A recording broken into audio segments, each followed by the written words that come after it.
دواکەوتنی بەردەوامی موچە ژیان و گوزەرانی موچەخۆرانی سەخت کردووە کە بەشی زۆریان تاکە سەرچاوی داهاتیانە و وەک خۆشیان دەڵێن لە وڵاتێکداین پێدان و دابەشکردنی موچە بووەتە مژدانە ئەوەش بۆ شکستی حکوومەت دەگەڕێتەوە.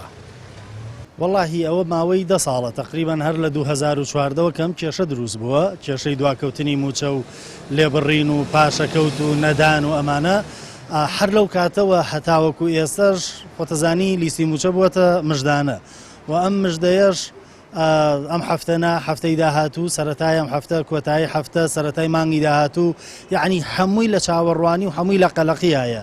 بەڕاستی کێشەی کۆمەڵایەتی، کێشەی دەرونی، کێشەی ئابووری خێزانەکان هەموو دەرەنجامی نەهاتنی ئەو موچەیە. بەرپرسانی حکوومەتی هەرێم و فیدراڵ تەنیا بە لێدوان دەڵێن کێشەی موچە چارەسەر کراوە بە پێچەوانەوە بەکردار زیاتر لە 10 ساڵە فەرمانبەران و موچەخۆران لە نێوان هەولێر و بەغداد گیرۆدەی قۆرت و کۆسپ و لەمپەرەکانی موچەن. کاریگەریەکی زۆر خراپی لەسەر کۆمەڵگای کوردی و بە تایبەتی فەرمانبەران و چینی موچەخۆر کردووە کە هیچ کاتێک ناتوانێت ژیانی خۆی بەباشی و بە تەواوی بەڕێوە بەرێت بژێوی ژیانی تەواو وەستاوە.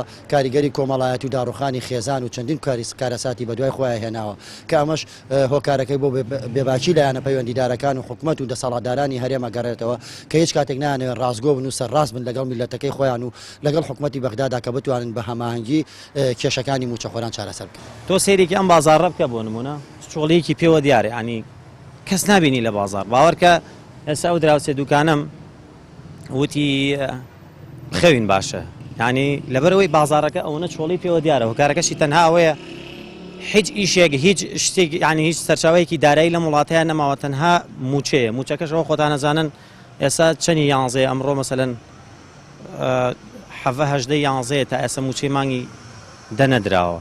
یعنی بێگومان تەسیراتێکی زۆری لەسەر خێزان لەسەر تاکی کۆمەڵگا لەسەر کاسبکار لەسەر هەموو چین و توێژە دروست کردووە. 10 ساڵیش دەبێت لە هەرێمی کوردستان پرسی دواکەوتنی موچە بۆتە دۆخێکی ئاسایی. هەر مانگێک موچە لە کاتی خۆیدا درابێت بۆتە جێگەی سەرسوڕمان. نوێترین نمونەش مانگی دەیە کە ئێستا لە 20 نزیک دەبینەوە بەڵام هیچ هەواڵێک لە موچەی مانگیدا نییە. سامان فتاح کەناڵی ئاسمانی پەیام هەڵەبجە.